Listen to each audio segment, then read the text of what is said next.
عدنا إليكم من جديد وآخر حلقة في البودكاسترز في رمضان وختامها مسك. النهاردة معنا واحد أنا شايفه من إحدى العباقرة في الدراما والسينما المصرية في يومنا هذا. إيه رأيك في لا داخلة كابتن ماجد يعني محنكة تقديمة محنكة جدا. مش فيش بعد كده الملقب بتايسون الشرق. تايسون السينما المصرية. عارف الألقاب. محمد ممدوح. حبيبي بس حبيبي يا كريم. ازيك يا رشيد؟ تمام والله الحمد لله. والله يا رشيد جننتنا معاك رايح راجع يا حبيبي والله. شعر شغال من غير شعر شغال كله. بس شفتني في الشعر؟ شفت الفورمه مش عادي. انت طلع في فورمه في جان بقى. ده الناس ما شفتهاش بقى لما بعمل بوكليتات. كان بيحصل في البريكات. ده وانا داخل اقلعها، انا عايز اقطعها. ايوه بعدين بلمه كده عشان انام على جنب الشمال. لا ده كان بيحصل في البريك بقى، ما اعرفش انام ازاي فبقعد المها. بس اعمله كمخده برضه. بالظبط والله كان بيحصل فعلا. والله انا مره لبست باروكه في مسلسل اسمه الحراملك. طبعا تاريخي. انا عايز اقول كريم ان ده اوحش. طبعا انت شعرك حقيقي فانت مش حاسس بيه. دي باروكه شبه شعرك. مش عايز اخدكم يا جماعه. كمان اوحش حاجه واحساس في التاريخ. انت كنت بتلبس باروكه واحده؟ 5 بواريك. 5 بواريك. بس مش في نفس الوقت يعني 5 لا او ورا بعض مش مستحيل يضيفوا على بعض ليه يعني. البومبودير انا ابقى مجنون مش ممثل. عارف زمان اللي هم بتوع الانجليز دول اللي كانوا. ايوه بالظبط المحاكمات دي. احنا محتاجين ننوه عن حاجه عشان الحلقه دي هتبقى تحت ضحناش بقى. بس هتبقى في الاسفاف لان في الحقيقه نوع من انواع البطء كده. هو احنا 3 مش نايمين من الاخر يعني. 3 مش نايمين. في عندنا حاله هنا وعندنا التصوير 54 ساعه. ايوه بالظبط. نرجع للبواريك. 5 بواريك اللي هو الطويله والقصيره. ايه ال3 التانيين فين؟ اقول لك اول واحده اللي هي قبل السجن. تمام. المحاكمه والسجن اللي هو العادي رشيد اللي هو العادي خالص في الاول. اللي هو الطبيعي. بعد كده لما دخل جوه شعره اتقص. اوكي. فبقى دي باروكه كمان. اوكي. بقى كده جات له حاله نفسيه فبقى عنده الثعلبه دي ولا دي بالظبط. دي لوحدها 2 في قبل وبعد يعني. أوكي. في مرحلتين يعني. ف5 بقى الطويله اللي هي والشعر الطويل الكنيش دي. وقد ايه الموضوع سخيف؟ بتقعد تلبسها في قد ايه اصلا؟ بص اقول لك على حاجه. في الاول كانت بتاخد وقت طويل قوي. بعد كده بقى خلاص بقى الموضوع ايه كده. هوبا يلا بالظبط. ارميها لي كده. بالظبط. بالظبط الموضوع بس كده يعني التجهيزات بتاعت تظبيطها هو الموضوع يعني. انا لازم في الحر وانا بعرق بشكل مش طبيعي. فده كان بياخد وقت طويل قوي. ان انا في وسط المشهد مثلا ممكن نخش فجاه كات ونقعد نظبط فيها نص ساعه. سخيفه جدا بالذات ان انت اصلا مفيش شعر. انا يا باشا يعني انت اصلا ما عندكش حتى حته اللي هو يا جماعه طب سبراي طب. لا في بالظبط. مفيش الكلام ده بالظبط. فجاه في 5 ماشيين حواليا حاسس ان انا فاهم. يعني نيلي. الفنانه نيلي بعمل فوازير ناقص بس البس فساتين وبتاع. والله العظيم. لا ونيلي بالحجم ده واصلا عشان الكوافير يجيبك. احترامي ليها انا. لا احنا بنقول نيلي اي نيلي يعني عشان الكوافير يجيبك فاهم. ايوه بالظبط. بحس ان انا بعمل فوازير رمضان والله العظيم. ده حقيقي. لازم اقعد مبدئيا عشان حد يطولني. ما انا متخيل بتاع كمان اللي فوق دي وعاده كوافيرات اصلا بيبقوا يعني قليلين شويه كده. بالظبط ده حقيقي. انا بحييهم والله يا هاني شوقي وقاسم واحمد مصطفى وحماده. ناس تعبوا معايا. ده كل واحد باروكه ولا ايه؟ لا هم كلهم دول. هم بقى دي بتتصنع وبعد ما تتصنع تركب ازاي وبعد ما تركب ايه اللي بيظبطها ده كان موضوع منايل بنيله. عشان تبان حقيقيه. ده كان اهم حاجه فارقه معايا ان انا كنت ممكن استغنى عن كل ده. طبعا طبعا استاذ مي ده الموضوع يعني. انك ممكن تستغنى عن كل ده لولا انها لازم تبان حقيقيه. ما كانتش حقيقيه كنا مش مهم خلاص. طب وكان في ايه تاني غير الشعر؟ لان هي رشيد كان بالنسبه لنا مش تايسون يعني. كان حد بقى مختلف تماما. بعد ما خرج كان في ديتيلز تانية. كان بالظبط عشان يختفي او يستخبى لان كان بقى مميز قوي هو. عدسات لينسز. لينسز لون رمادي كده خفيفه شويه برضو. وانا بقول وطقم السنان بقى ده اللعنه. لا الستات بيتعبوا معانا جامد على فكره. اكستنشنز وبواريك ولينسز. والله بيكون في عونهم بجد. هو بيكون في عونهم. في الاخر بقول طب ليه بتعملوا كده؟ ليه مش بتنزلوا عادي هنحبكم برضه. هنحبكم عادي جدا. يعني هنروح فين احنا موجودين. احنا بنرضى بقللنا والله. والله العظيم.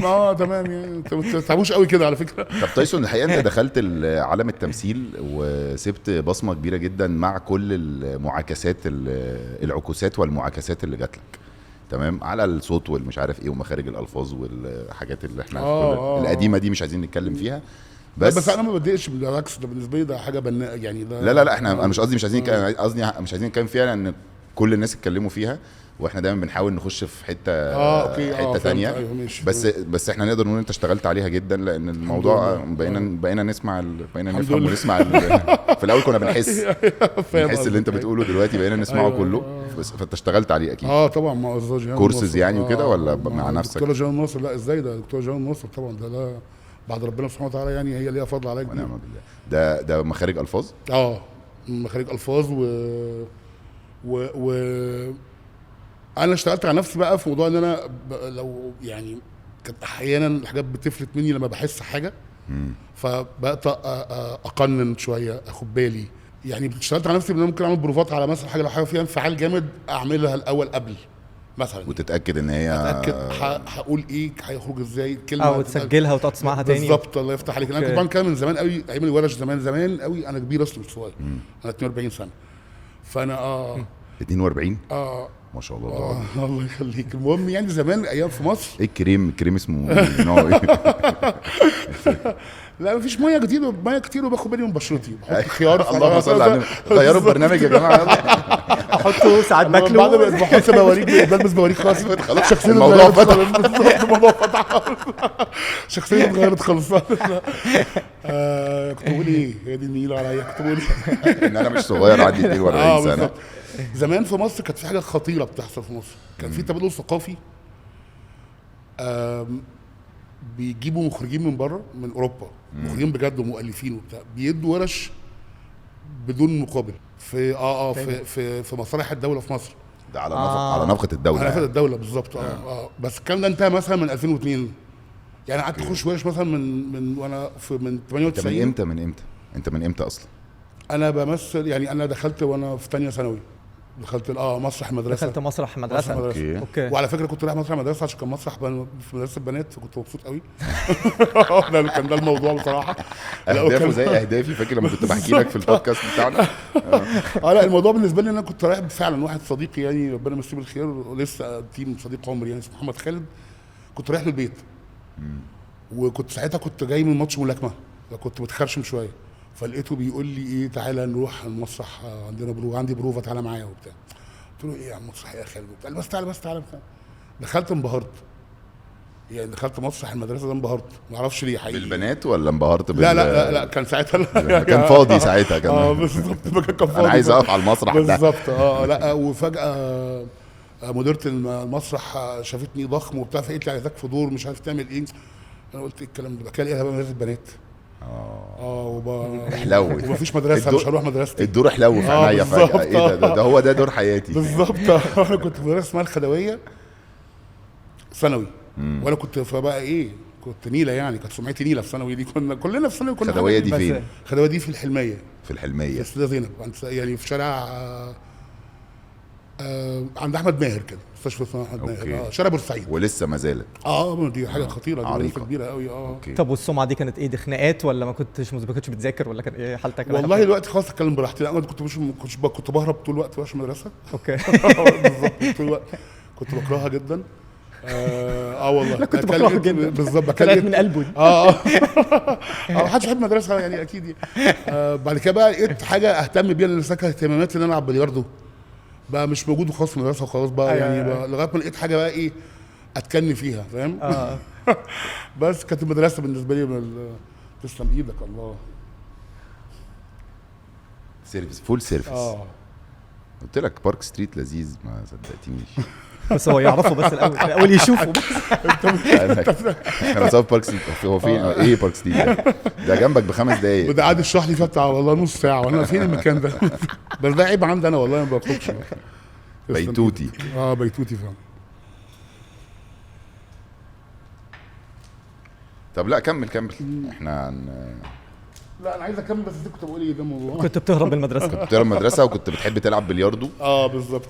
هو في فقره كده كلنا كنا بنحب نلعب بلياردو، انا مش عارف فجاه كده. بالظبط. كان ده ساعتها كان ده انت كده تبقى شاب جامد بلياردو حاجه كده يعني. بالظبط. سنوكر عادي، بول. لا عادي. لا بتاعت ايام زمان اللي هي بالظبط، مع بايدينا جنب السايبر، زي البلي كده. بالظبط. ايوه.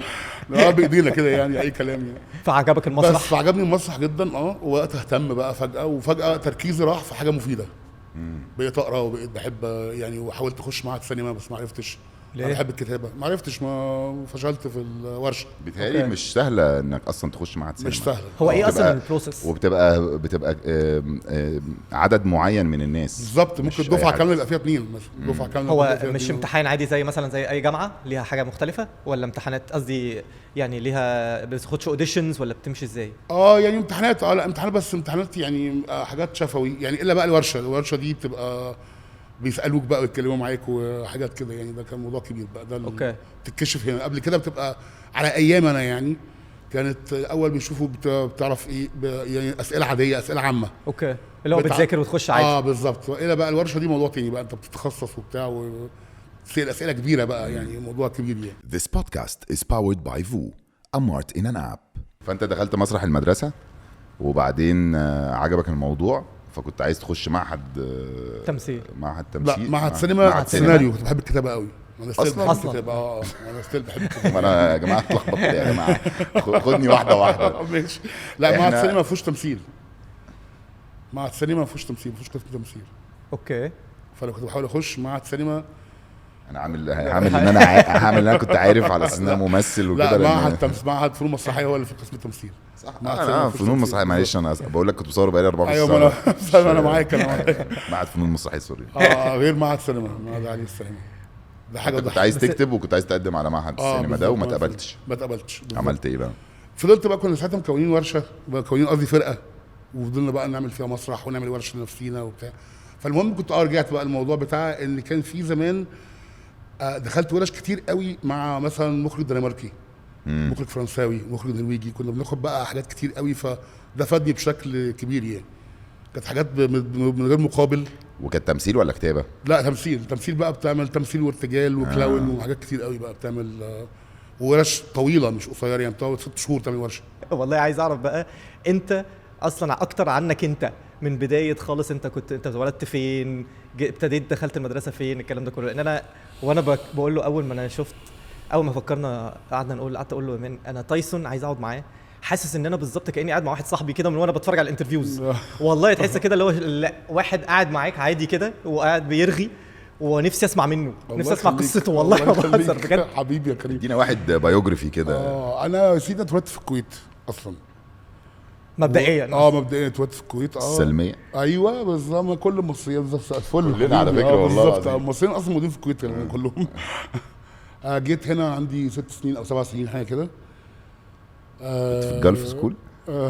انا قلت بجرب حظي بس في الجلف سكول دي. لا ولا فاكر بقى الكلام ده خالص يعني. وايه تاني بقى؟ نزلت وانت عندك 6 سنين. 7 سنين. بالظبط. انا التمثيل بدات وانا في ثانيه ثانوي زي ما قلت يعني. ده القصه يعني. ما في عندي كنت ساكن فين في مصر؟ لسه ساكن في الحلميه الجديده. ازاي لسه انت مش 5 دقايق من بارك لا ما هو بيت بيت العيله يعني. بيت اللي هو العيلة، اهلك بيت وكده. جدتي بالظبط، وخلاني وكل منطقتنا يعني. هم منطقتي هناك الحلميه الجديده اللي هي عارفها ولا؟ لا انا عارف. والله اوكي والله عارف. بس زينب وسوق السلاح والضرب الاحمر. بس النقله كانت من الكويت لهنا دي تلاقيك ما خدتش بالك منها. 6 سنين ده انت تلاقيها ما خدش بالي خالص منها. لا مش عدت فاكرها عادي اصلا. انا فاكر كده مش فاكرها. عدت عادي دي. انا كبرت يا كريم. طب وانتوا عيله مكونه من كام شخص؟ 6. ابويا ما شاء وامي الله. وجاسر فدوى مي انا. 6. طب بترجع ورايا ولا ايه؟ لا اصل انا حسيتك قلت 5 اسامي مش عارف 6 ليه. ابويا وامي وفدوى وجاسر. جاسر فدوى مي انا. ما مي انت مي دي اتاكلت. ركز والنبي على اللغه العربيه لو سمحت. ومخارج الالفاظ.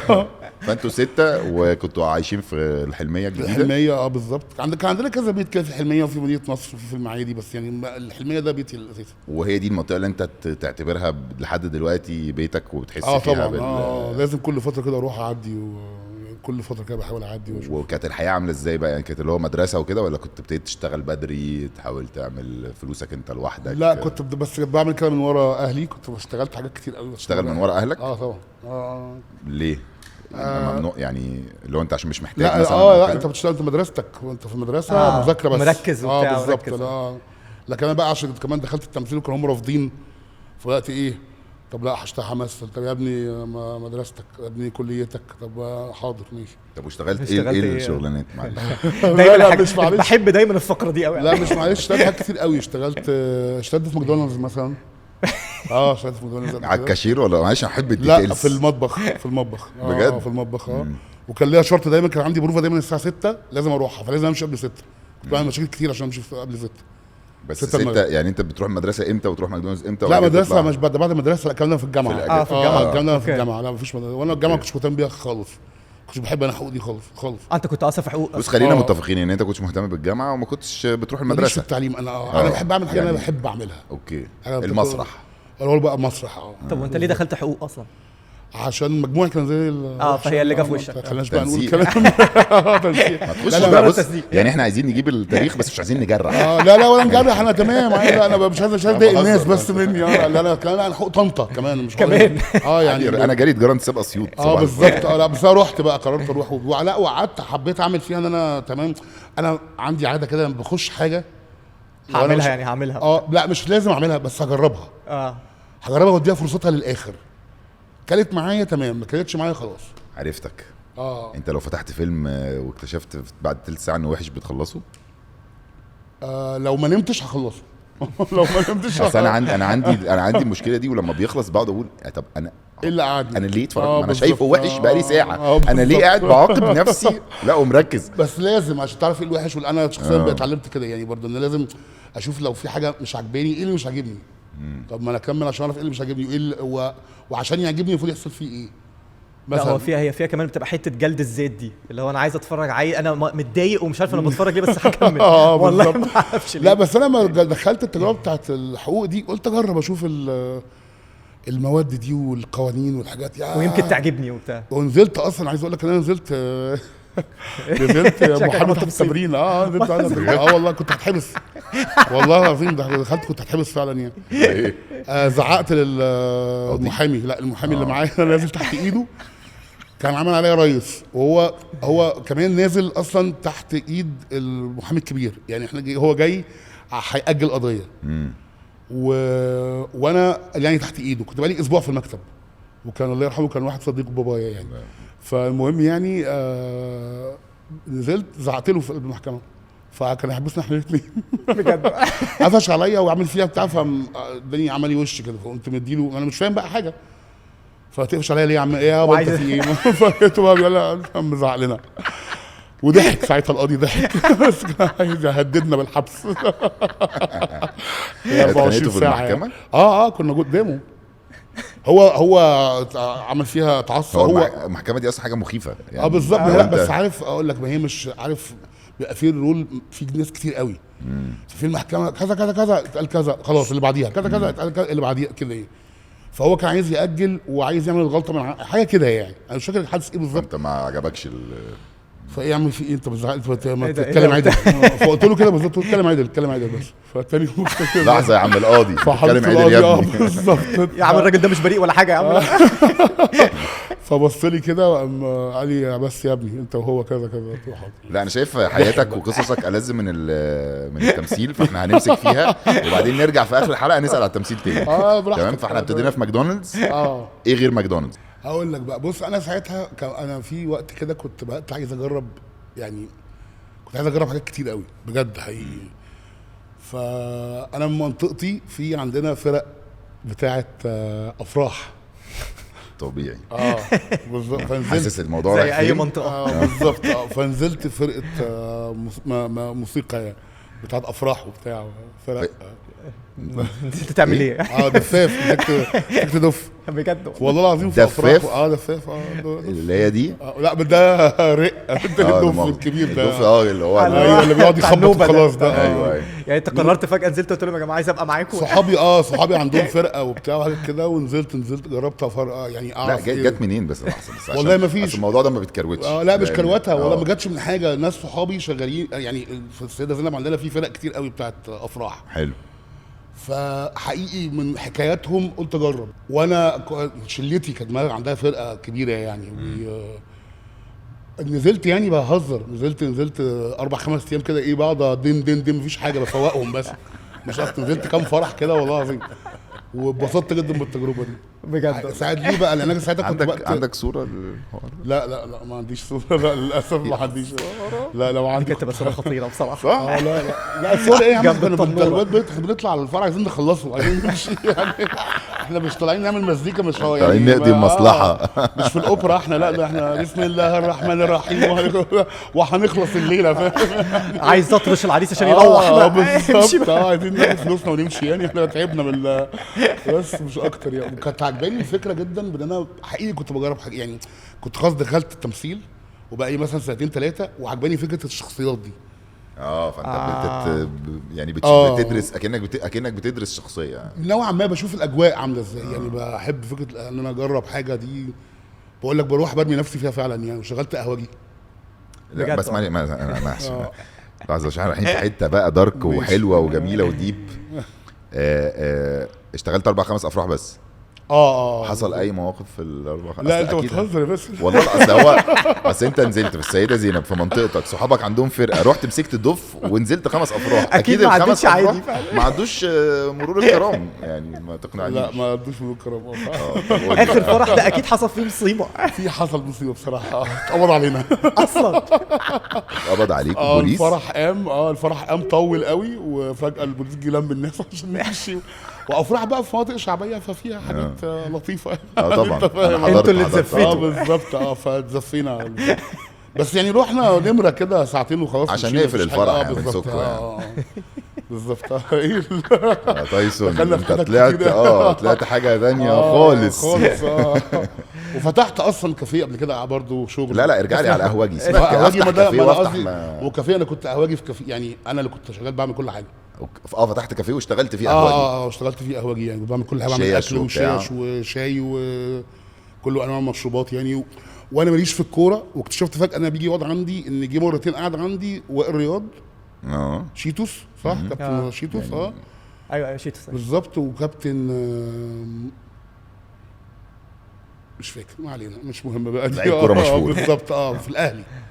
جم كانوا، انا كنت في مدينه نصر، وهم جم مرتين انا ما اعرفش مين، بس انا بقى اللي كانوا شغالين ايه ده مين يا رجاله. عارف الاسم طبعا، بس يعني ما اكتشفت بقى انه بيجي اصلا بيجي يقعد وانا مش موجود يعني. جه قعد مرتين وانا مش موجود في المكان. فعرفت ان انت في لعيبه القهوه بالظبط. قلت المشروع والله طب حلو قوي، هنشتغل وبتاع. واشتغلنا وبتاع كده، قفلته بالعافيه بعديها بسنه. ليه كده؟ لا مشاكل بقى مع مع الحي. مشاكل مع الحي. بالظبط. مشاكل مع الحي فعلا. وقعدوا يشتكوا فجاه، قعدوا يطلعوا لنا حاجات كده غريبه لازم نقفل وبتاع، وبداوا يشتكوا من الشيشه وحاجات كده غريبه. والست اللي في الدور الثالث بلغت عنكم كل مره. الست اللي كانت قمر. الست الدور الثالث والله كانت عشان كده فتح القهوه هناك. بتقعد تقول لنا انها احنا عاملين ونس ليها ولولادها وبتاع. كنت موصلوا لها خرطوم زي مدرسه المشاغبين طالع من جنب السرير. والله انت بتتكلم عن شخصيه فعلا كانت موجوده. والست في الدور الثالث دي الوحيده اللي كانت بتقول لنا يا جماعه انتوا لطاف والمكان محترم وبتاع، مفيش مشاكل. عايزين يقفلوا ليه مش عارفين والله بقى. قوه جبريه فجاه جت قفلت لنا كده. ده كل ده في شغلانات تانية ولا خلاص؟ لا في شغلانات كتير. اشتغلت مثلا في شركه كمبيوتر. انا تخيل شركه كمبيوتر. والله العظيم بالحجم اللي انا فيه ده. كنت بصلح هاردوير بقى. مقمق في المذر بورد والحاجات دي. فاكر الحاجات القديمه دي؟ انا ما بفهمش الكلام ده خالص. كنت بصلح الكلام ده والله العظيم. كان اسمها ايه؟ لا مش فاكر اسمها ايه. لا يو اس مش فاكر ايه كده يعني. حاجه غريبه كده.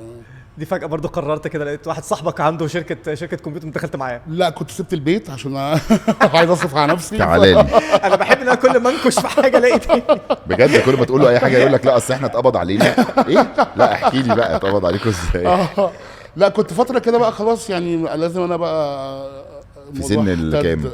الكلام ده كنت في ثانيه جامعه باين كده او اوكي. تانية اللي هو مش الوقت الطبيعي بالنسبه للبني ادم المصري عشان انجح في حقوق دي يعني. قعدت سنين طويله. والله قعدت بتاع 15 سنه يعني. اوكي انت بتبالغ. انا قلت 25 سنه يبقى انت لسه بتتخرج دلوقتي. لا بس قعدت كتير قوي. قعدت كتير قوي عشان ما كنتش بروح امتحاناتي. كنت بروح امتحانات معهد سينما. كنت بحضر محاضرات. الله يرحمه استاذ محسن زايد، استاذ وحيد حامد الله يرحمه. كده يعني. كنت بحب احضر محاضرات في معهد فنون مسرحيه. احضر بروفات تمثيل. انت ينفع تحضر محاضرات في معهد غير اللي انت فيه؟ غير اللي انت فيه ينفع استضافه.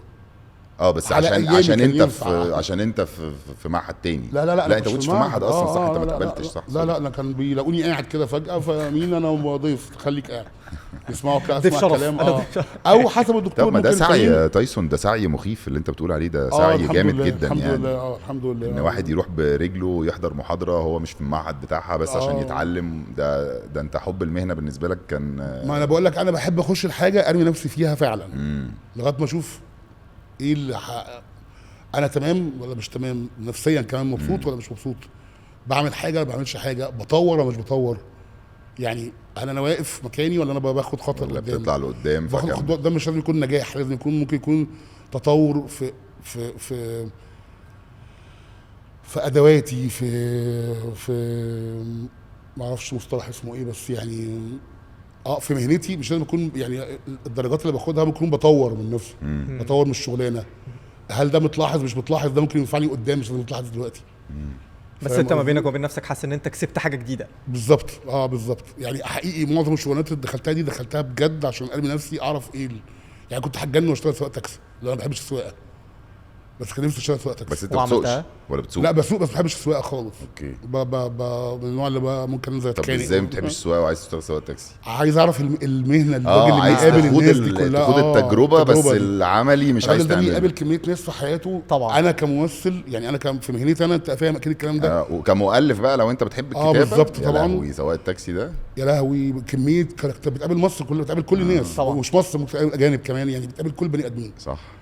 في مهن كده بتقابل كل بني ادمين حقيقي. يعني انا موضوع الفرقه ده بحبه كل شويه يقوم ساكت بيفتكر في بابل بتطلع والله. فيها مشهد والله صحيح بفتكر فعلا. اصل انا فاكر ان انا لما قلت مثلا الله يمسيهم بالخير بقى، انا لسه مقابل واحد فيهم قريب اصلا، كان من الفرقه في فيلم شقه، كان هو احنا في مشهد المفروض في فرح وبتاع، فجي احنا شكلنا اتغير، هو شكله اتغير خالص، فجي بيقول لي انا وائل كذا يا ابن الذين او بس كان ايه، كان جاي في الفيلم يصور ان في فرقه وهو في الفرقه. هو في الفرقه يعني، هو لسه في الفرقه، لسه فرقته لغايه دلوقتي، فرقه والده وهو وبتاع كده. واو. فجي فكرني بنفسه، فقلت له يا وائل شكله وقت اتغير، كان شعره طويل بقول لي فقراعه بقى زي حالاتي. الفرقه كلها راعت. اديله الباروكه بتاعت رشيد. الناس اللي بتقابلهم دي شخصيات يعني ممكن تعمل بيها حاجه، يعني في الشغلانه عندنا ممكن تعمل. يعني انا ما اعرفش انت فاكرين ولا لا، كان في مسلسل اسمه جراند اوتيل، طبعا اكيد فاكرينه طبعا. فاكرين ولا لا؟ ده خطير. ده احنا ممكن نفتح عليه بودكاست لوحده. خطير. انا عشان من مده قصدي، فعشان بقول امين ده انا قابلته. امين شخصيه امين بالنوع ده من شخصيته بطريقته. اصل ده نوع يعني ده توحد، ده في توحد يعني مرض مزمن او يعني مش مرض يعني ده حاجه نفسي، توحد نفسي حسب الحاله اللي انت متربي فيها. فانا مثلا قابلت مره في كليه تجاره، انا كنت بروح مع كليه التجاره بساعد اصدقائنا وبتاع بيخرجوا بنفذ لهم بتاع حاجات كده. قابلت مره واحد شخص ضخم جدا كده، اول ما كان بيجي يقدم عشان عايز يمثل، قعد عمال يعمل كده، بيتحرك مكانه، في ايه مش فاهم في ايه، فافتكرناه بيستظرف يعني. اكتشفنا لا ان هو متوتر، وان هو لما بيتوتر والدته بتقعد تخليه تقعد تهز فيه كده، فهو بيهدى انا بيعمل كده. اوكي. فبقى ده فاهمين فاهم. بس دي حاجه على فكره فعلا في الناس اللي عندها توحد دايما بيبقى ليها طريقه معينه. وده توحد نفسي دلوقتي ما شاء الله عليه. هو دلوقتي اصلا دارس بره في فرنسا اخراج، وعايز يعني راجع عايز يخرج، ويعني ما شاء الله راح حسب التربيه. امين ده قابلت شبهه تاني برضو، كنت شغال انا نسيت اقول لكم انا اشتغلت في السينما شبه بلاسير، كنت بقعد الناس بطاريه بالطرش ده. كتير قوي هنا يا مدام وبتاع. لا ابعد عنها. هنرجع لها عشان انا بس عايز اعرف انت قفشت كام واحد. ومعركه تبس وبتاع. كانت في معركه في المكان ده بتاعت التبس دي، كانت كنت طيب قعدك في الكرسيين اللي في النص قدام يا فندم، ده انا حاجزهم لك. ايوه بالظبط. وقفشت واد وبنت قاعدين ورا ولا؟ يوه قفشت واد وبنت بس بقى ما تتكلمش. واد وبنت احنا طب والله العظيم ما بهزر، احنا في يوم قفشنا شله نعم شله والله العظيم السينما؟ في السينما فوق والله العظيم. والبوليس جه كان يوم منال بنيله ده عيد ميلاد والله. وكانت ايه، وكانت حفله تايسون كمان. احنا نعمل حلقه عن مغامرات شغلانات تايسون، فاهم؟ وكانت حفله بالنهار كمان. كمان والله يعني ما علينا. شله بس ازاي هم ده مش انا مش قادر قاعدين، افهمه مش قاعدين صف واحد؟ لا قاعدين صف واحد فوق يعني. ماشي مالناش دعوه، مش هنخش في مش الدرجات. معلش اقفلوا لنا يا جماعه ونشيل الكاميرات، اسم بس عايز السينما افهم والنبي، الحوار ده نشيل حصل اسم ازاي يا السينما جماعه بعد والنبي. اذنك. كنت بقول كده ليه. قابلت واحد برضو كان برضو نفس الشخصيه كده. ده اللي خلى يعني عايز اقول ان امين ده، ما اطولش عليكم يعني، عايز اقول بس ان امين ده ما كانش مكتوب كده اصلا. فعلا يعني اللي خدني معاه في المنطقه دي ان انا، هو كان طيب بزياده قوي. فده لا، ده في حاجه غلط يعني. ده واتفقت كده مع تامر حبيب طبعا، خطير تامر في تيمو بس آه. عشان تامر حبيبي قوي، وحبيبي قوي انا كمان جدا جد. جدا بحييه طبعا بحبه يعني، جداً. وشاكر طبعا يعني حبيبي. كان عندهم قبول بان احنا نغير يعني مرونه، قصدي ان احنا نغير بشكل خطير يعني، بشكل انا كنت مبسوط جدا. هم لما بدانا نحكي عن امكانيات الراجل ده وقدراته وتفكيره والى اخره، هنروح بيه لفين، لان بالطيبه دي لازم يبقى في حاجه، في حاجه وراها، في حاجه وراه، مش ما ينفعش يبقى ما ينفعش للدرجه يبقى دي. سليم قوي كده. فيبقى فبدات اخده في حته كده. فروحت الموضوع التوحد النفسي ده، اللي هو النفسي ده، اللي هو بسبب المعامله او البيئه اللي انت عايش فيها، هو اللي وداه لكده. لو غيرت البيئه في وقت معين لمده معينه، بياخد على بيتعود على الحاجه، بيتعود على الحاجه الجديده، بالظبط. وهي دي ملاذه بالظبط. فقصدي اقول ان انا من كتر الشغلانات دي قابلت شخصيه زي امين دي. يعني كان واحد داخل عندنا في السينما ضخم جدا ومخيف جدا، وكلهم خايفين منه، وداخل عايز يتفرج ومش عايز يدفع. هو مش راضي يتكلم، هو داخل بس. طبعا اي حد بيقابله عمال ما يبصش في عينيه، بيتجنبه ويزقه ويخش. فمين بقى اللي موجود؟ تايسون. هاتوا تايسون بقى، الضرفه اللي موجوده بقى الضخم اللي زي حجمه بالظبط. تايسون في باب عايز يخش جوه. فرحت وقفت اتصاحبت عليه. قلت لها بقى اصلا يعني ابن ترزي موجود قريب من المكان جدا، بس هو بقاله 10 سنين ما خرجش من بيته، فمش عارف يتعامل اصلا، مش عارف يتعامل مع اي حد طبعا. الذكاء الاجتماعيه، الذكاء الاجتماعي ده كله ابتدى مفيش حاجه، ما يعرفش يتكلم اصلا، مش عارف ياخد ويدي مع بتاعه اوردرات، ولازم ويعمل لغايه ما ابوه خده ما مش فاكر ايه الموضوع يعني. جده الترزي كان جده، خده معاه المكتب بتاعه والبتاع، ابتدى يدخل وابتدى يبص، لقى سينما داخل. بس انا داخل اتفرج على داخل اتفرج، مش فاهم هو مش فاهم عايز ايه. ومش بيستعبط ومعاه فلوس وكل حاجه، بس هو مش بيعمل حاجه غلط. هو بالنسبه له انا داخل اتفرج. ولو حد قال له حاجه يعني ممكن ما يردش او يعني، بس الطريقه هتتعامل معاها ازاي. هي الناس بتتعامل معاها ازاي؟ الناس بتبقى انت مين وعايز ايه، ويشوفوه ضخم وبتاع، فبداوا يزقوا فيه، بداوا يغلسوا فيزقهم. طبعا. فهو عنيف جدا. لما رحت اتكلمت معاه بالراحه، ابتدى يرد بالراحه، ابتدى طلع عادي جدا. لا يا حبيبي، طلع وقف في الطابور عشان يدفع تذكره. عارف يعني هو فعلا ما يعرفش. هو فعلا ما يعرفش. هو فعلا مش عارف. قصه مؤثره شويه، مش عارف بالظبط مؤثره طبعا جدا. طبعا. شخصيه انا اتاثرت في الراجل ده جدا، وقعدت ورا الموضوع ده اعرف ايه النوع ده من الايه ده اسمه ايه، لغايه ما دكتور احمد حسين بشكره جدا، دكتور النفس بتاعي يعني، هو اللي قال لي ايه ده، ايه ده اسمه ايه، والتوحد انواع، يعني قعدنا بقى اتكلمنا مع بعض في الحاجات دي. طب بمناسبه جراند اوتيل وشخصيه امين، كنت انا جاي وانا جاي في واحده صاحبتي كلمتني، عشان بس هي السؤال موجه منها الحقيقه، اسمها ساره. قالت لي والنبي اساله على المشهد بتاع لما شال دينا الشربيني على كتفه.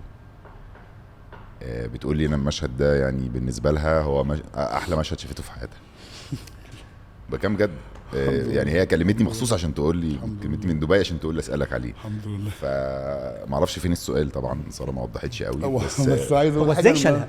بس المشهد ده حضرت له ازاي؟ المشهد ده ما كانش مكتوب كده خالص. المشهد ده انا يعني برضو دي مرونه من شاكر بشكره جدا، ومن تامر طبعا جدا جدا، لان اليوم ده كان الموضوع حاجه ثانيه خالص. كان المشهد ده المفروض بيخش يضربها وبتاع، فانا قلت لهم لا استنى، ده مش هعمل كده. مين يا حبيبي بكل يا عيني بكل بساطه هيروح يودي الحاجه يعني مكانها، والحاجه دي مش بتاعتي بس. وهيعمل ده بهدوء شديد، لان هو مش هيقدر يمد ايده على حبيبته، يعني مش هيقدر يعمل كده مهما حصل، هو مش هيقدر يعمل كده. انا كنت شايف كده، كنت شايف ده. فانا قلت لهم انا الراجل ده هيخش بهدوء شديد وهيكتب وهيمشي، وبقوته الجسمانيه دي هيعمل كده وانا قلت لدينا سعيد دينا في الفاصل بجد يلا نعمل دينا انا بحب اشتغل معاها جدا وكانت خطيره. كل الناس الحمد لله وداوود وكل الناس كمان فكرة تعالي نعمل كده وتعالي في الفاصل شوفي هتعملي ايه، فالفاصل مني شوفي هتعملي ايه. فقمت حاكمها وماسكها وعملنا المشهد. غيروا اضاءه، انا بقول ليه هم غيروا اضاءه المشهد كله عشان يعملوا مشهد تاني. صح. عملوا يعني قعدنا 3 ساعات بنعمل تيمور حبيبي مشكور طبعا، جامد قوي طبعا. اول ما سمعوا البتاع قال له يلا. هم عاملين وشاكر لما سمع الموضوع بالشكل ده. انا قلت له هي معطيات، يعني هي الشخصيه بقى ليها شويه معطيات بقى، عايز تعمل ايه، عايز تطلع ايه، هدف ايه اللي في ايدك، ايه اللي موجود قدامك عشان تطلعه. دي طريقه شغلي يعني. فانا شايف ان هو ما ينفعش يروح يعمل حاجه غير كده، ما ينفعش يقعد يضرب ويعمل ويبقى لا، هو يا حبيبي هياخد الحاجه يوديها لصاحبها وبس، مش عايز حاجه وهو مع نفسه بقى متاثر مع نفسه او حزن مع نفسه او ايا كان يعني. بس في المشهد انا كنت شايف ان هو كده هيبقى الطف، والحمد لله طلع الحمد لله يعني. لا شابوه يا تايسون بصراحه. انت يعتبر شابوه لتامر وشاكر والتيمور والناس تانية بالظبط. دي حاجه تانية كنت عايز اقول لك عليها. بحس دايما ان العمل اللي المخرج بتاعه والمؤلف بتاعه، بالذات المخرج والمؤلف طبعا. لان المؤلف هو بيبقى مؤلف القصه اهم حاجه الورق، والمخرج هو اللي بيدير الموضوع، هو المخ الفولاذي. لما الاثنين دول بيبقوا مرنين ما عندهمش، طبعا في مخرجين كتير مش مرنين وجامدين وبيعملوا حاجات جامده جدا بالظبط. بس قصدي دايما لما بيبقوا مرنين لدرجه ان الممثل اللي بيذاكر الشخصيه يبقى له راي فيها ويسمعوه، اللي هو ممكن فعلا يغيروا عشانه. دايما الاعمال دي بحس ان هي بتروح في حته تانية خالص. طبعا بالذات. بص لك الحاجه بصراحه، هو بيبقى احيانا من حق المخرج يبقى ديكتاتور قوي لو الممثل جاي يبص في منطقته بس بصراحه. مظبوط. جاي يلمع نفسه يعني يلمع نفسه او يعني او لا ممكن يكون يعني غيرته على دوره او على شخصيته مخلياه مش شايف غيرها. المخرج يعني حقيقي هو اللي يعني مايسترو عامل مدينه كده او عامل حياه، يعني مش قصدي حاجه بس قصدي يعني هو مخترع حاجه وبيبص على تفاصيل كل واحد. انا في شخصيه ممكن يكون ما اتعاملتش معاها في جوه الورق طبعا، فانا مش عارف لما لو انا مثلا جيت قلت طب انا عايز اعمل هنا حاجه هيقول لي طب بالظبط، ورد فعلها على الشخصيه الثانيه اللي انا مش هقابلها. ما ده موضوع كبير لازم كله هو اهم بكتير، لازم كله متناسق مع بعض بالظبط. قصدي اقول ان بيبقى ديكتاتور قوي لما تكون بتخش انت بتبص شغلك بس. لو بتعمل عندك يعني حاجه بتجود في الدراما كلها او بيبقى كمان مرن اكتر، بيبقى مبسوط ان ده فاهم قصدي. بيبقى العمل العمل ككل يعني انا معلش بقول لك فاهم دي لازمه بس. لا انا عارف انت هتسال على ايه بس لا اسال وبعدين عندي فضول واسال والله العظيم لو طلعت صح هقول لك يعني انا مش هكذب. لا كنت عايز اساله ايه اكتر دور هو عمله حبه وكان معلم معاه. لا اصل انت قلت حاجه في النص. كريم الوحيد اللي هيسمعها وهيلقطها وهيقفشها وهيقعد هيمسك فيها حبه حلوين. مش عارف ازاي فلتت منك. انهي ان هو قال سالت الدكتور النفساني بتاعي وقال لي كذا. انت ازاي سبت؟ لا ما انا هرجع. هو حته الصحه النفسيه بحس ان كريم بيهتم بيها اكتر من اي حد فحتى اللي ما بيقولش سيره بيقوم قايل له انت بتروح الدكتور نفساني. طب اوكي صح. لا ما انا كنت عامه انا كنت هجيله فيها والله كنت هجيله فيها بس كنت عايز تخلص الحته دي الجمله. والله عايز اخلص. بص يعني السؤال ده بصراحه انا ما عنديش اجابه ليه بصراحه. موضوع ايه اكتر دور عجبني وما يعني. طب ايه اكتر دور اثر معاك عامه انت في شخصيتك انت؟ ممكن يكون زود لك، اثر فيها سلبي او ايا كان سلبي او ايجابي. احمد في تطفئ الشمس. اشمعنى؟ ما اعرفش بس كان يعني ما اعرفش يمكن لا مش عارف يعني. لا قعدت حبه بعد ما خلصت مش عارف. هو عامه انت مش عارف بس اللي بيتفرج عارف لان انت وشك قالها والله. اوكي مش عارف فعلا مش عارف اوصفها يعني. بس ما اعرفش اكتر حاجه قعدت فتره يعني ادوار كلها الحمد لله بحبها كلها طبعا وكلها كانت في يعني ليها تقل معين عندي او ليها حاجه اكيد. بس لو تطفئ الشمس لا احمد كان يعني كان اوفر شويه في انه ابتدى يشرب كتير ويضرب كتير ويبقى كان ما اعرفش كان مضلم يعني كده. عامله زي لما حد بيسال التاني انت بتحب سلوى ليه، يقول لك أيوة، ما اعرفش بحبها يا مان، بحبها بعشقها يا مان، بس مش عارف ليه يا ابني دي مش عارف، انا مبسوط مالكش دعوه. لا بس انا حاسس ان انت عامه بتحب الحاجات الشخصيات اللي هي كومبلكس، الشخصيات اللي هي فيها تحسها ليها تعقيدات كتير. بص هو دي بقى يعني دي حقيقه علميه، كل الشخصيات مركبه. اوكي. كل البني ادمين مركبين، مفيش حاجه اسمها شخصيه مركبه وشخصيه مش مركبه. أوكي. حتى الكوميدي شخصيات مركبه يعني، فاهم؟ يعني كل الشخصيات مركبه. بس في مركب وانت عايز، انت بيبقى الدور في بمشاكل، انت عايز تطلعه، يعني انت عايز أوكي. توريه للناس، عايز توري التركيبه دي للناس. بالظبط. بالظبط. في كده في انا حاسك في حابب ابيل، يعني ابيل ده كان برضو طبعا ابيل كان خطير. الحمد لله، خطير. ربنا يخليك. لا فعلا كان خطير والله. كريم الشناوي انا بالنسبه لي برضو من المخرجين اللي انا بحب اشتغل معاهم جدا جدا جدا، كفنان وكبني ادم، حاجه خطيره يعني، خطيره. يعني مثلا حقيقي لما مثلا حد بيجي يقول لي على هرشه السبعه كلمه حلوه بقول له شكرا. والله بحس ان ده شغلي يعني، حقيقي والله بجد. بمناسبه الهرشه السبعه، احنا كانت معانا ريهام عبد الغفور في الحلقه في الاسبوع اللي قبل اللي فات. ريكو حبيبتنا طبعا، بتحبك حب مش عادي وانا بموت فيها. وكنت بتكلم معاها على موضوع ان امينه خليل جت كضيفه شرف، عملت مشهدين، ودي بالنسبه يعني دي ممكن يبقى في ممثل لسه صغير عمل دورين مثلا وتقول له تعالى في مشهدين يقول لك لا. فاهم قصدي؟ فان امينه مش ثابت ان امينه عندها مسلسل باسمها هي وزمايلها طبعا شاهين وكده من غير يعني، وجت عملت مشهدين معاكم، فاهم؟ وبعدين بعد ما حلقه ريهام خلصت كانت لسه الحلقه ال15 بتاعت الهرشه السبعه ما نزلتش، فلما الناس اتفرجت وبعد كده فجاه ايه ده تايسون راح في الهرشه السبعه لقى مينا طالع سباك. ايوه ايه بقى يعني؟ مفيش والله صحابه كده اكيد مفهوم، بس صحابه كده. انا امينه يعني بالنسبه لي يعني حاله خاصه، والمسلسل كله حاله خاصه، وجود شاهين وكريم الشناوي وهم كلهم شله على بعض كده يعني. بالظبط يعني زي جراند اوتيل، مكان ميكس فظيع بالظبط. في ناس كده، ما هو في كام حد كده ايه يعني، فاهم؟ كمان يعني انا في الشغل بفصل فنيا عن انسانيا جدا، بيبقى بالنسبه لي اهم الفنيه. احنا داخلين نشتغل، هيبقى في حاجات انسانيه تمام، ده موضوع تاني، بس احنا دلوقتي فنيا، فاحنا طول تركيزنا وشغلنا احنا بنطور اللي بنعمله، او بنعمل حاجه فبنعملها للاخر. بس ان بقى حد ياثر عليا انسانيا، ده كان محمد شاكر وكريم الشناوي وناس كتير، بس قصدي بالذات اقرب ناس ليا في ده شاكر وكريم الشناوي. كريم الشناوي مريح في التعامل مع الممثل بشكل اهم حاجه عنده الممثل، وانت اكيد فاهم قصدي.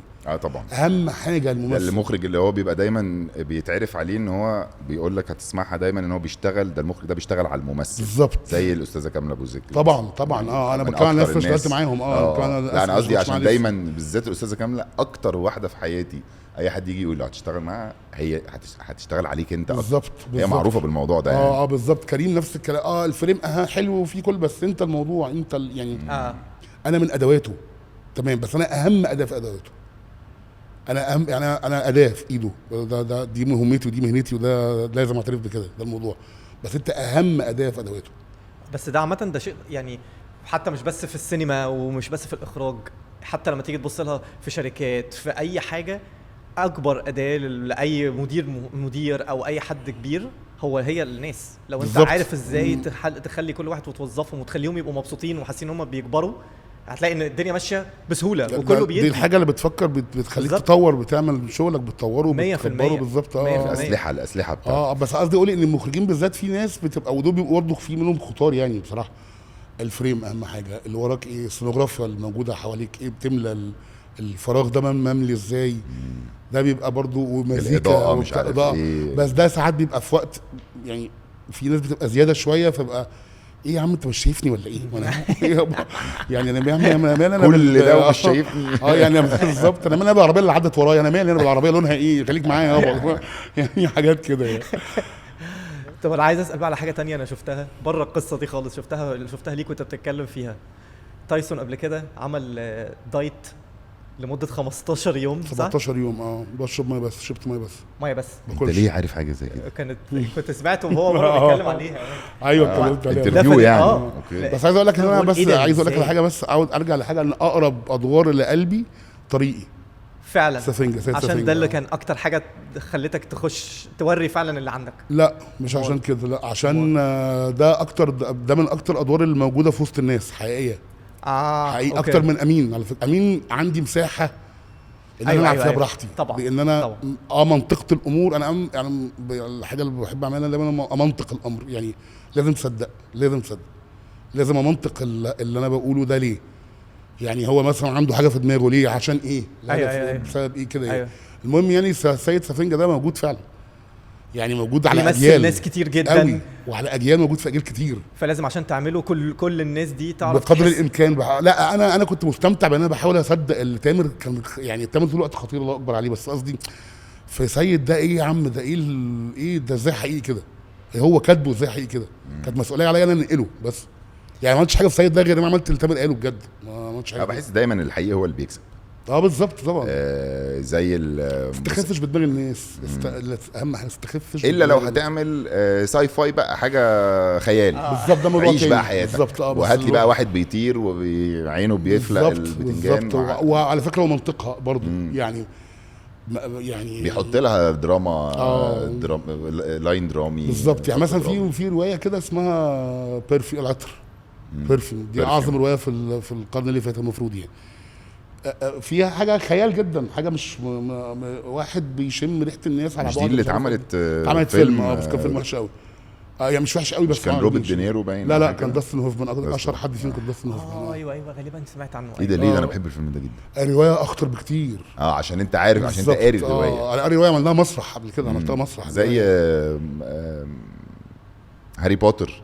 أيوة دايما اللي يقرا الروايه يقول لك يا باشا الفيلم ده. لا الروايه اخطر بكتير، الروايه موضوع تاني خالص. هم خدوا الموضوع في حته كده، انا في الفيلم انا دي غلطه، مش غلطه، هو انا يعني قريت روايه فانت خيالك راح في حته.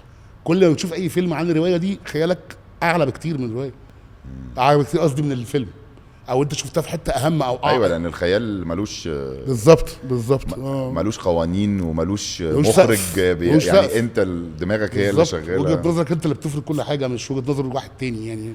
بس عامه هي الحته دي بالذات معاك انت، يعني ده في رايي انا، في عيني انا دايما انت بالذات بحس ان كل الادوار اللي انت بتعملها الناس بتحس ان انت كانك واحد منهم، ان هو انا شايف نفسي عادي ممكن ابقى بعمل كده حتى في الادوار الكوميديه. يعني انا لما والله ما بهزر، يعني انا حتى لما اتفرجت في بنك الحظ مثلا بقول لك ايه، انا شايف موظف البنك موظف البنك اللي كاره شغلانته ورايح وخلاص وبيحاول ايه يقلب برزقه كده. بنك الحظ ده كان حلقه خاصه جدا. انا بحب جدا. اول بص انا يعني بحيي طبعا اكرم وثروت واحمد الجندي وكل، بس انا اكرم بحب اشتغل معاه جدا، وثروت بيضحك. احنا ده انتوا شايفين يا جماعه، احنا والله العظيم كنت بقف فعلا حقيقي في وقت كده كنت بقف اقفش خلونا نكمل بقى الفيلم بقى يا جماعه، يلا بينا بقى. هيقعدوا يضحكوا ويهزروا هما الاثنين، وده يسكت ده يقول، ده يسكت ده يقول، وعايزين نخلص المشهد بقى نقطع، اعمل لنا قفله. انا قلت له مره والله العظيم في وسط الفيلم، قلت له ثروت اعمل لنا قفله بقى بجد، بقولها له بجد اعمل لنا قفله يا حبيبي، عايزين نكمل المشهد خلاص. مش عارف انا بسمع قصص عن ثروت مش عادي. خطير. لسه امبارح كنت بصور هارلي اللي هو فيلم العيد، وكنت قاعد مع حد بيصور معاه فيلم وكده، بيقول لي احنا قاعدين المشهد عباره عن ان هو بيخش يخبط على باب، فالباب الشخص اللي جوه بيفتحه له، فهو بيخش بيحصل الحوار، فهم عايزين يجيبوا لقطه الباب تمام. فالمخرج ايه اكشن، يقوم رايح مخبط، يجي التاني يفتح الباب ما يفتحش، يقعد دقيقه ما بيفتحش، كات، مالك يا استاذ؟ ماليش يا فندم، ماليش يا ريس، الباب ما يفتحش. مره في الثانيه في الثالثه طلع ثروت كل ده ماسك الباب من بره. خطير. لا يا جماعه لا خطير يا حبيبي، خطير. انا ليا موقف مع ثروت. احنا ثروت اول مره مثلنا مع بعض كان في مركز شباب الحبانيه سنه 2003. اوكي والله العظيم كنا بنعمل خالة صفيه والدير مسرحيه، ماشي، الله يرحمه استاذ محسن شابور كان هو المخرج. المهم فاحنا بقى لما اتقابلنا كده بقى مع استاذ خالد جلال في مركز الابداع، طبعا انا طبعا بدات اتشاف وتحط عليا سبوت قوي من قهوه ساده، طبعا مركز الابداع استاذ خالد جلال طبعا بحييه وبشكره جدا، المركز كله طبعا والتجميعه بتاعتنا كلها وبتاع. المهم يعني كان والله العظيم ثروت يستنى لحظه دخولي المسرح، داخلين المسرح ويجي يقول لي، وبيعملها معايا كل مره عشان عارف انا ابقى مركز، فيجي يقول لي تايسون انا عايزك في حاجه مهمه قوي.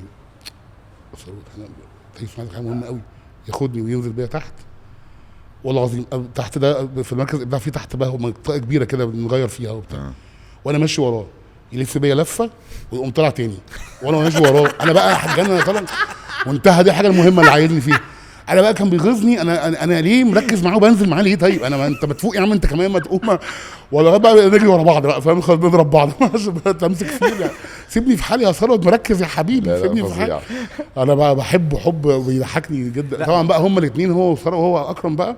واكرم بقى لما يجي له الضحك يا جماعه اليوم بيخلص خلاص يعني كده. ممكن اول نص احنا لسه بادئين اليوم فاكرم يبتدي يضحك. يا اكرم خلاص يا اكرم عايزين نكمل فنضحك كلنا ونضحك مفيش افيه مفيش حاجه. يعني مثلا المشهد بتاع العربيه ده كنا احنا الثلاثه بتاع الجوانتي ده اكرم ورا كان مستعبط كان بيضحك وعامل فيها عامل كده عامل اكشن هو كده يعني هو ما بيضحكش هو بيمثل بيسال وعامل كده وعايز يضحك وطبعا احنا شغالين انا وثروت مدين لك مش انا يعني لما ببص لاكرم ليه بيضحك بضحك خلاص الدنيا بتبوظ فمش عايز ابص له فبنمثل معاه وانا عاملين كده هو قاعد ورا مش عايز ابص له اللي ورا كده فاهم. جندي يا جماعه الله اكبر عليه ربنا يحميه يعني الجندي حقيقي خطير طريقه كلامه افيهات لوحده يعني مش طريقه كلامه هو لما بيجي يقول مثلا قول كذا دي واحنا بنكتب مثلا دي بنوقع من الارض بقول له مثلا ايه انا هقولها كده يعني في افيهات موجوده في قلب بنك الحظ. استاذ احمد الجندي قالها بتلقائيه شديده ابقى اقول كذا ابقى اقول دي كنا وقعنا كلنا ابقى اقول انا هقولها كده يعني مثلا اطول وهات لي ميه دي اطول ايه اطول دي جت منين اطول دي اطول وهات لي ميه دي مثلا جندي يعني حاجات كده. لا بقول لك ايه اللقطه بتاع الحته المشهد بتاع انت واكرم حسني وانتوا الاثنين محششين في البنك انا المشهد انا بجد ببقى قاعد بعيط من الضحك لان انا متخيل انا هو لا انتوا اكيد ضربين حاجه والله العظيم ابدا شكل بجد مسخره. الحمد لله لا الحته دي لا حبيبي خطيره الحمد لله. الممثل له يعني انت من مدرسه الممثل يبقى محطوط مش في كورنر مش حته اللي هو على طول مثلا ظابط او كده لا طبعا بس قصدي الجونرا اللي هي الكوميدي الدراما الاكشن البتاع شايف ان هو ممكن واحد يبقى جامد في كل حاجه ولا ممكن واحد بيعمل كل حاجه بس يبقى جامد في حته واحده بس؟ اقول لك مثلا حقيقي بجد والله مش بهزر يعني عشان انا برضو شفت المسلسل بتاع الصفاره احمد امين بيعمل كده جامد في كل ما شاء حاجه الله عليه الله اكبر ربنا يحميه يعني الله اكبر عليه ربنا يحميه خطير احمد امين بيعمل بجد كوميدي يموتك يهلكك من الضحك وتراجيدي الله اكبر يعني وده الصح ده اعتقد ده يعني اعتقد ده ممثل بيعمل كل حاجه ممثل مش وفي كوميديان وفي كل حاجه بس قصدي لا واحنا عندنا قوالب يعني اساتذه زي استاذ عادل امام مثلا الزعيم بجد ايه ده هو في وقت برفعت حاجه بيهلكك من الضحك وبعديها يقفش يبقى خطر نمر انثى ولا مسجل خطر ولا يعني ايه يعني طيور الظلام ولا الهزار بقى ولا يعني فاهم قصدي ده كله من مجاميعه. انت قلتها ممثل بالظبط نقطه بالظبط هو ممثل هو دي المهنه اعمل ده تعمل ده هتضحك بقى ازاي وهتعمل ايه حسب ما انت حسب معطياتك اللي انت بتطلعها من السكريبت. اهم حاجه الورق في الدنيا يعني ده اللي بيخليك هيوديك فين بقى يعني بتتناول ايه وهتقول ايه عايز تقول ايه هدفك ايه يعني 100%. كنا بنتكلم مع عمرو وهبه من كام يوم وكان بيتكلم على ان ازاي زمان ان هو لما يقدر ان هو ينزل في الكوميدي بالذات او في حتته كان بينزل ويقعد يسمع الناس ويقعد يشتغل كذا شغلانه ومنها ان هو كان بيطلع بافكار جديده للشخصيه بتاعته او ازاي بيعملها او كل الكلام ده. انت يعني اشتغلت كل حاجه ممكن اي حد يشتغلها فانت تلاقيك ده اداك في الاول دفعه رهيبه ان انت ازاي ممكن اتخيل نفسي في كذا حاجه وازاي ممكن ازود في الدور ده وازاي ده ازود طبعا زي امين زي ما كان بيحكي على امين. دلوقتي بقى ازاي لسه عارف تعمل كده؟ بحاول بقدر الامكان. سؤال ذكي قوي بصراحه لان ده حقيقي ده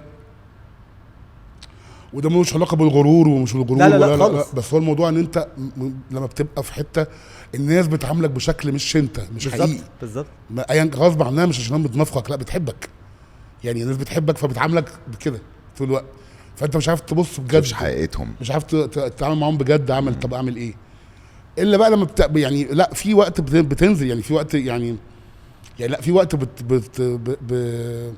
بتعرف بتحاول انت تاخد وتدي وتتعامل عشان بقدر الامكان تشوف وجهه زاويته الحقيقيه ايه يعني فاهم قصدي يعني ما تنزل لحد عايز تتكلم معاه مثلا في دور سواق مثلا عايز تقول له يا باشا احنا واصلحنا واحنا جامدين واحنا بتاع يعني مثلا مش قصدي بس يعني لا مفهوم، انا صدقني مجمع. فابو صدام مثلا، انا بضرب مثلا حاجه انا عملتها حصلت معايا في ابو صدام مثلا. انا نزلت بقى اتعاملت مع حقيقي مع معلمين يعني، اسطوات بجد، اسطوات كبار يعني، انا بحييهم كلهم اساتذه او اسطوات كبار يعني سواقين.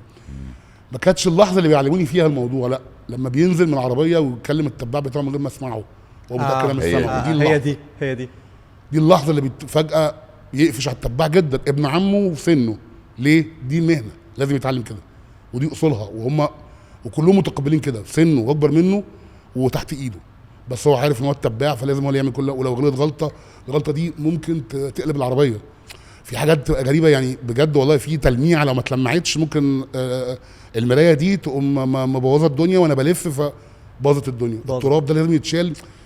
الحاجات دي مثلا ما شفتهاش وهم بيعلموني وهم بيعاملوا بعض قدامي، لا شفت الاب وهو بيقفش على ابنه عشان دي الشغلانه. شفت الوسط الكبير، الحاجات دي ده اللي بيتلقط. المعامله بتاعت التباع دي، المعامله اللي هو فجاه بيهزر معاه فجاه يقوم قافش عليه، في ايه ليه؟ ما هو تمام ماشي زي الفل. لا هو لازم يبقى طول الوقت، هم عندهم مبدا لازم يبقى متوتر عشان يبقى صاحي. لو هزرت كتير هينام، هيخيل على شعره لان على الطريق، وهم على الطريق بيقولوا يعني مكهربوا طول ما هو قاعد. اكتشفت حاجه ان هو مشبطوا طول الوقت بالظبط. ايوه مكهربوا بالظبط لازم عشان يفضل صاحي معايا، لان بيقولوا ده اكتشفت ان السواق التريلا لو ماشي من غير تباع بيتقبض عليه.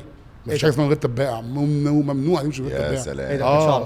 وانا كنتش عارف الموضوع عرفت منهم ان بيتقبض، يعني ممنوع قانونا، ممنوع عشان ممكن يسقط ينام لان هو اصلا بيعيش جوه الكابينه دي بقى. ما انا اكتشفت بقى ثلاجه وما ثلاجاش والبتاع اللي بره اللي انا كنت فاكرها الموتور بتاع العربيه اللي بره التريلا فيها بره بتاع صفيح كبيره قوي كده، دي مخزن اكل. انا ما كنتش عارف كده، ده خزنه اكل. هم وبعدين لما دايما بيبقى على الطريق وانت مسافر بيبقى فيه الحته اللي جنب الطريق الواسعه الكبيره دي بالظبط، بيقفوا يا باشا وفجاه تلاقي في سرير طلع وينزل تحت بيعملوا لوبيا وبيعملوا بقى بجد طبيخ يعني طبيخ حياه بجد بالظبط.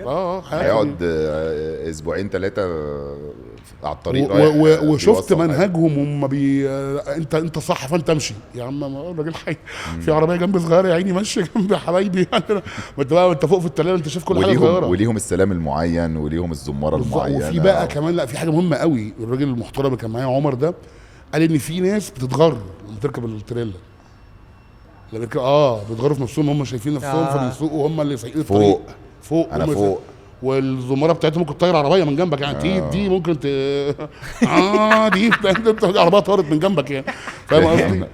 التريحه بتاعتها بعد الشر يعني حاجه فانا شفت يعني ايه هم كمان يعني شرف المهنه عندهم في ايه، في العيال اللي بتتغر دي لا بتتعامل وحش. العبيط اللي بيفتكر لما يركب يبقى يجي على اي حد ويمشي على ويكسر على اي حد والكلام ده.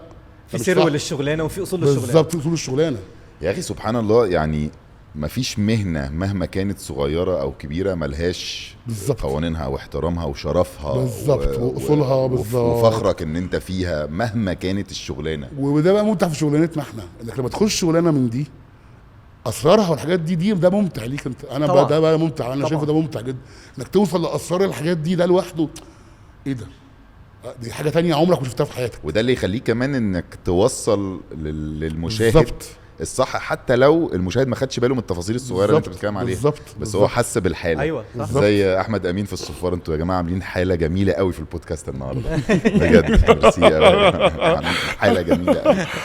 امين الله اكبر، ربنا يحميه. انا والصفار انا بحييه على الصفار، انا متابعه اتفرجت عليه يعني خطير والله. متابع ايه بقى وهتتابع ايه يعني عشان انت كنت بتصور ومتبهدل؟ انا هتابع كل مسلسلاته ان شاء الله يعني، على الاخص كله على الاخص تحت الوصايه وتغيير جو على الاخص يعني.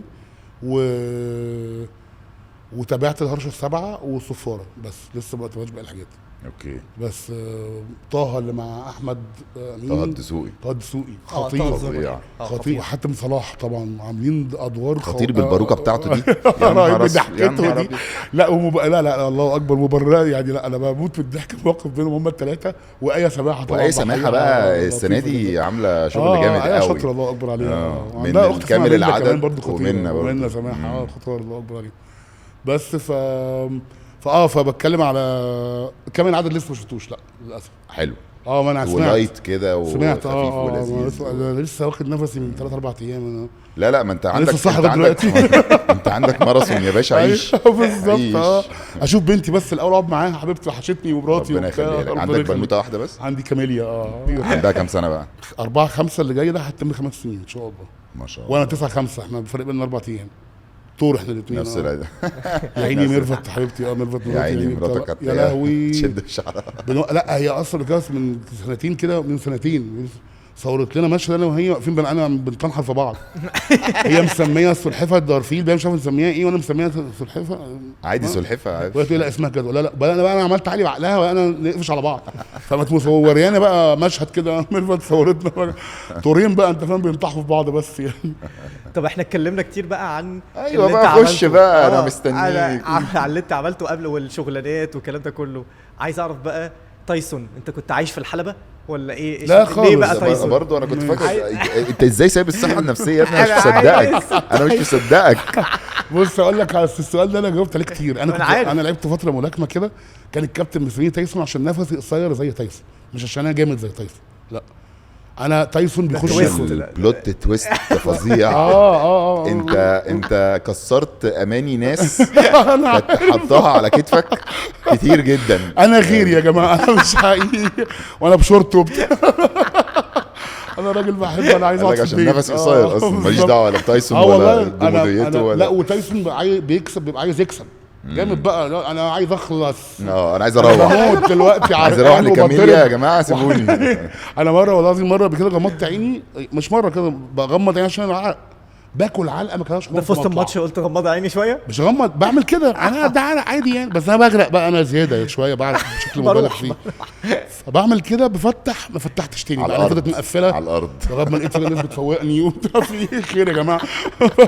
خلص يعني نقدر نقول ان انت خدت من الملاكمه اللقب فقط. والله ما كنتش، وانا ما كنتش بحب اللقب يتقال في شغلانتي، بس بقى فجاه بدأوا يتكتبوا خلاص محمد ممدوح تايسون. بحس ان اللقب ده مش بمزاجك.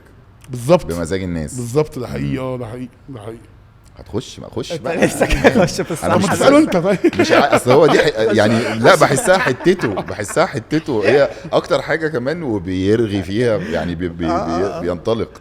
وبالذات لا، اصل كمان دايما بحب اتكلم في حاجات الصحه النفسيه مع ممثلين، علشان بحس ان الممثلين اكتر ناس بيخشوا في الحته دي قوي، لان هم اكتر ناس تعبانين نفسيا محتاجين يتعالجوا. فكره اصلا ان انت تخش في دماغ حد وتبقى عايش شخصيه حد، وفي نفس الوقت ان انت بتعيش حياته وترجع تاني تعيش حياتك في نفس اليوم، دي حاجه مش سهله. فعشان كده دايما بحس ان هي دايما حاجه الممثلين بالذات. بص بيني وبينك، انا الدكتور احمد حسين انا بحييه جدا طبعا، ده صديقي والدكتور بتاعي. انا بستعين بيه دايما في الحاجات اللي هي مثلا، اللي هي زي امين مثلا، زي ابيل، ردود الافعال اللي هي ما بعد الصدمه، اللي هو فيها تروما، اكس بي اكس واي زد ده، واحده صاحبتنا ميرسي رندا كتير كده، حروف كتير بالانجليزي. فالمهم يعني ربنا يحفظنا يعني بردود الحاجات اللي بسمعها وبشوفها، يعني مش عارف بدون ذكر اسامي طبعا، بس احنا في واحد صديقنا يعني لما اخوه توفى مش مصدق، رافض. فرافض الراجل ان هو قاعدين بناكل مع بعض، والله العظيم بيجي له التليفون يقول ده وائل مات من 3 سنين او من 2 سنين، هو رافض وبيرفض يتعالج. في كده هو ممكن يبقى بيرفض، ما اعرفش طبعا، بس متخيل ان هو ممكن يبقى بيرفض يتعالج عشان هو عارف ان هو لو اتعالج مش هيبقى فيه احساس وائل تاني. طبعا بالظبط. هو راضي باللي هو العالم اللي عمله لنفسه بالظبط، وده بقى هو ده الموضوع بالظبط من الاخر يعني. ده طبعا انا حسب معلوماتي، واللي انا برضه اللي انا مش دكتور علم نفس لا يعني. احنا ما بس 100% ده هو رافض. ابيل تحديدا كان رافض انه اللي هو طارق في قبيل يعني، كان رافض يتعالج عشان هو مبسوط بان هو بيشوف مراته بتجيله وبترضيه هو منعزل عن العالم كله، هو مش عايز العالم كله، هو عايز الست دي ما ماتتش. صح. فكانت في لحظه كده انا وكريم الشناوي قعدنا نفكر فيها كتير قوي، اللي هي لما دخل اتقفل عليه عربيه اسعاف وهو جوه، ايه اللي حصل؟ ماتت منه. فخرج مش مصدق، فما رافض، هو تمام، هو ما بيقعدش، مش متضايق، مش حاجه، هي موجوده. خلاص الموضوع انتهى. ده انا استاذ احمد حسين مثلا ده بيساعدني فيه كتير، الحاجات دي ده موجود اصلا. طب معلش هو في حاجه بس مهمه جدا في اللي انت قلته، انت بتقول استاذ احمد حسين بيساعدني في ده. دكتور الدكتور احمد حسين ده معناه ان احنا كنا فاكرين ان انت بتروح لدكتور نفساني، انت بتروح عشان كنت زمان يساعدك في التمثيل، يعني يوضح لك حاجات في الكاركترز في الشخصيات اللي انت بتمثلها. بقيت بعمل كده طبعا. لا زمان انا كنت من فتره طويله قوي كنت جالي حاله اكتئاب كده، كنت فاهم مالي. بس بكل بساطه الحمد لله لما رحت له واتعاملت معاه اكتشفت ان انا دوائر علاقاتي الاجتماعيه قليله قوي على المسرح بس، وعلى الشغل بس، على التمثيل بس. فانت حتى بره المسرح انت في مسرح بالظبط. صحابي بره المسرح بره الفرقه هم صحابي اللي جوه، بنتكلم في المسرحيه، بنتكلم في تمارين، بنتكلم في كتب، بنتكلم في ورش، بنتكلم في فابتدى ابقى مش عارف مالي، انا بقيت مش عارف مالي، وابتديت ابعد عن اهلي من غير ما اخد بالي. فهو اللي نبهني لده بس بكل بساطه الحمد لله يعني. بس ساعات على فكره وانا برفض موضوع الادويه ده تمام، فما فيش حاجه اسمها هاخد دواء عشان انام، ما بعملش كده. يعني بقيت اعمل كده دلوقتي وانا صغير. وقتها انا صغير الكلام ده كان عندي بتاع 19 سنه او 20 سنه حاجه، كنت صغير قوي. دكتور نفساني وانت عندك 19 سنه؟ الصعيدي يعني. لا برافو بالعكس، لا برافو. لا انا بس هو دايما على فكره كتير قوي من الناس اللي هي بتبقى شاطره قوي في حاجه كده. لا انا كمان دخلت مرحله اوبسيشن كده معينه. بص انا مش قصدي والله شطاره ولا حاجه، مش عارف، بس هو انا غلطت غلطه بان انا كنت دخلت قوي قطعت علاقاتي الاجتماعيه بكل أيوة. فاهم. ما اعرفش دي شطاره، بالعكس بحس ان هو لما بقى اتعامل معايا خلاني علاقاتي تبقى اكتر. بس لا يعني انا حتى بسمعها من ناس كتير، حتى انا بتفرج على حاجات مصارعه وفايتنج وحاجات كده كتير. دايما الناس اللي هتلاقيهم اللي هم اقوى ناس في الحته دي بالذات، هتلاقيهم دايما بيجي لهم مرحله اوبسيشن كده معين، ان هو خلاص ما بيعملش حاجه تانية، ما بيتكلمش مع حد تاني، ما بيفكرش في مخه غالبا. يعني دايما بيقولوا كده، اللي هو الناس تبقى حواليا بتتكلم، انا ما بسمعش غير في دماغي، انا عمال احسب حاجه تانية اصلا. بالظبط انا قاعد بحسب انا الكومبو اللي هضرب الضربه ازاي وهعمل ايه. ايوه هو عايش في عالم تاني مع نفسه. بالظبط. ده حقيقي. ده حقيقي. لا يعني دي حاجه حقيقيه بتحصل لناس كتير جدا. ده كان سبب يعني ان انا لما بلاقي الكاركتر لازم اعمل فيه حاجه، او في حاجه لازم توضح لي، زي برضو زي احمد في ردود فوق الشمس. بس انا مش فاكر بصراحه حالته كان اسمها ايه، بصراحه مش فاكر قوي على مصطلح يعني بتاع، بس هو برضو كان رافض، وهو رافض موت اخوه، وعايز ياخد الامل اللي اخوه كان بيعمله للناس يطلعه هو يعني ده ياخد حاله اخوه بالظبط يعني. انا واخد بالي انت بتشتغل على الكاركتر، على الشخصيات بطريقه فظيعه. ده حقيقي. بس هل ده بيتطبق في كله؟ لان في ساعات بيجي لنا ادوار يعني بيبقى عادي دور حلو مثلا رومانسي او مش عارف ايه او كده، وحلو جدا ويتاخد عليه الاوسكار، بس هو مش معقد او شبهك. بالظبط. ده بيبقى الشغل عليه اقل صح؟ ولا برضو بتخوض بتخلق له حاجات؟ والله بصراحه مش عارف، بس يعني مش عارف انا. بس انت فاهم قصدي، لان انت لما انت انا سرحت دلوقتي لما انت قعدت تحكي لي الحاجات اللي انت بتعملها، انا سرحت ان في ادوار كتيره قوي انا بيجي لي ادوار بالظبط بقراها وبخش اعملها، فاهم قصدي، اللي هو حسب انت انا بعمل كده حسب انت سبب وجودك هنا ايه. اوكي، فمش كله تمام. انت محتاج منك لا ايه؟ طمنتني، اصل انا ابتديت اقول لا طبعا لا بتاع 4 5 ادوار فاتوا. لا ما انت ممكن تروح على فكره الدكتور تتكلم مثلا، انت بتتكلم مع دكتور او حاجه، حتى في علاقات حب، ممكن في علاقات حب معقده جدا، فاهم؟ مش لازم هو اصلا حسب ما انت عايز تعمل ايه يعني، حسب انت طلعت ايه شغلك على الكاركتر، طلع لك ايه، فاهم قصدي؟ بس او مع المخرج مع المؤلف، ما مش لازم تروح لا خالص، مش لازم تروح لاقصى لا مش لازم، حسب بالظبط حسب. لا مش قصدي والله يبقى موضوع بالتعقيد. لا بالعكس، انا بقول لك انا عشان انا سرحت بجد دلوقتي وانتوا بتتكلموا ولا ايه انا بجد رحت في حته تانية، لان انا في حاجات قعدت اذاكرها جدا، بس في حاجات قريتها بتضحك لذيذه. الواد مش عارف ايه، جدع ولا فيلن، ولا انا طبعا ملك الفيلن، كل حاجه بتجيلي فيلن، بس وساعات بكده ببقى تمام يلا انا جاهز بالظبط. ياما فقعدت افكر ايه ده، هو انا في حاجه تانية كان المفروض اعملها ولا لا؟ ما انا اقول لك مثلا حاجه، مثلا دي مثل بسيط برضو، قصدي بصالح مثلا في بنك الحظ. على فكره دي شخصيه مركبه يا حبيبي، وهو دمه خفيف ولطيف واهبل خالص، بس هو عامل فيها شبح وعامل فيها نصاب. ما ده دي تركيبه ما ده مركب، ما ده انت عيل اهبل في الاخر تنصب على اصحابك على العبط وبتضحك على امك تقول لها انت شغال في انت الله يرحمها حبيبتي وربنا الله يرحمها في حموده فقصدي ما هو ده تركيبه، مش لازم تروح دكتور، بس قصدي طلعت التركيبه من هنا. بس فيها تركيبه، بس مش لازم واللي يضايق بقى انك لازم هو يبقى نصاب والناس تحبه، ودي سخيفه ان انت لازم الناس تحبه عشان هو نصاب عبيط يا عيني، هو عايز ياكل عيش. مش قصدي يبقى نصاب عشان يبقى شرير، هو عايز ياكل عيش بس غلط. بس انا مبسوط جدا طب خلينا نتكلم في حاجه لايت بقى على اخر اليوم كده. بالعكس لا اكتر من كده، يعني احنا نتحزم من نرقص ولا ايه؟ دخلنا في هو ده اللي ناقص بجد. يلا هات لي الدف يا ابني. بالظبط. معانا محترف هنا. انا دلوقتي اصلا هطلع لكم على المسرح دلوقتي. عايزين السلام. لا تايسون، عايز اقول لك ان انت فاجئتني، لان انا يعني احنا نعرف بعض، انا شفتك بس شفتك مره انا وانت وتامر حبيب. ايوه. وضحكنا وبسطنا وكده، بس انا عمري ما دخلت معاك في تفاصيل وحاجات. ده حقيقي. عايز اقول لك ان انا متفاجئ مفاجاه. انا دخلت مع مصر كلها دلوقتي في تفاصيل بسببكم. متفاجئ بجد، واحنا مبسوطين ان ده حصل معانا. جدا بصراحه. انا بجد يعني انا بقيت انا اوريدي بحبك وبحترمك على الوجه كمان الانساني والمهني، وانا كمان والله ربنا يعلم. بس دلوقتي لا انت مش فاهم يعني. دلوقتي انا هبقى اكلمك وننزل بقى ممكن نيجي بارك ستريت. كنت شايفها هنا في اماكن جامده قوي بارك ستريت. بالظبط يعني جنبي، حتى جنب البيت. اقول عنوان البيت عندي ولا مش موجود؟ تعالي الحته دي يا ابني.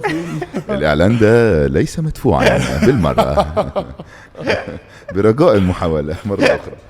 يا تايسون، احنا بس عملنا بريك سريع عشان نجيب حاجه. كل الفانزات والفانزين وصاحبها لما بيديني النظره اللي هو انت رايح فين يا لا دي نظره هو انا اقوم امشي. ما تكسفونيش بقى يا جماعه. لا بنعمل حاجه بسيطه جدا. احنا فانيلا داخليه. فانيلا داخليه هنملاها بالحب دلوقتي. هي فيها اللوجو بتاع البودكاسترز، انا وهو الاهرامات طبعا عشان احنا مصريين. أيوة جدا طبعاً. وبنحب مصر جدا. وبالنسبه للقلب، والقلب ده في حب مصر. اوكي. شويه منه مصر وشويه منه ايه تايسون.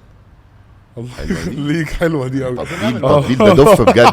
دف بجد. فاللي هيحصل انا مش عارف ليه طولت قوي في الحته دي. انا على فكره لا اصل برضه ده رسمه لازم تتوضح. واحنا اصلا احنا حالا كات وهننام في مكاننا. ما انا بقول لك انا ابتديت. انت واخد بالك من القعده؟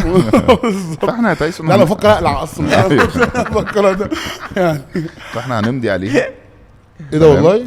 وهنحط على السوشيال ميديا سؤال له علاقه بالحلقه او بيك، يعني حاجه ليك، واللي هيجاوب عليه صح هنبعت له دي هديه منك ليه. اوكي. الله. ايه ده والله. مش عايز تمسك له ماسكه. ايه ده مدتك مهمه جدا. اوكي. ولو عايز تكتب اي حاجه يعني ممكن تحطها على رجلك لو عايز. ايه ده اول مره اكتب ثانيه واحده على تيشيرت. احنا البودكاسترز بيحصل فيه كل ابو صلاح بيتعب قوي في الحاجات دي. كل ما هو جديد. اوريك ابو صلاح بيمضي ازاي. خطي زي الزفت. يا راجل ده انت اعمل له الحركه 15 سنه. اعمل له الحركه اعمل له. انا قلت لك خلاص بقى هو اتصرف. عمل حركه الممثلين مش لعيبه الكوره. الله. رقم بس محتاجه رقم. ايوه 010 3 رقم تليفوني. انا متشكر لكم جدا جدا ومبسوط ان انا كنت معاكم النهارده بجد. شكرا والله. واحنا كمان صدقني. واحتمال يبقى في بارت 2. يلا بينا. تمام يعني بس اريح. عايز اريح شويه. حلوا عني شويه واقول له ميرسي يا تايسون. وي لاف يو حبيبي. وانا كمان جدا.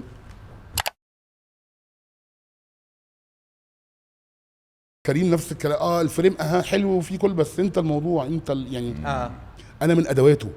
تمام. بس انا اهم اداه في ادواته. قابيل تحديدا كان رافض انه اللي هو طارق في القبيل يعني كان رافض يتعالج عشان هو مبسوط بان هو بيشوف مراته. طب ما انا اكمل عشان اعرف ايه اللي مش عاجبني وايه وعشان يعجبني المفروض يحصل فيه ايه. بس انا اكرم بحب اشتغل معاه جدا، وثروت بيضحك.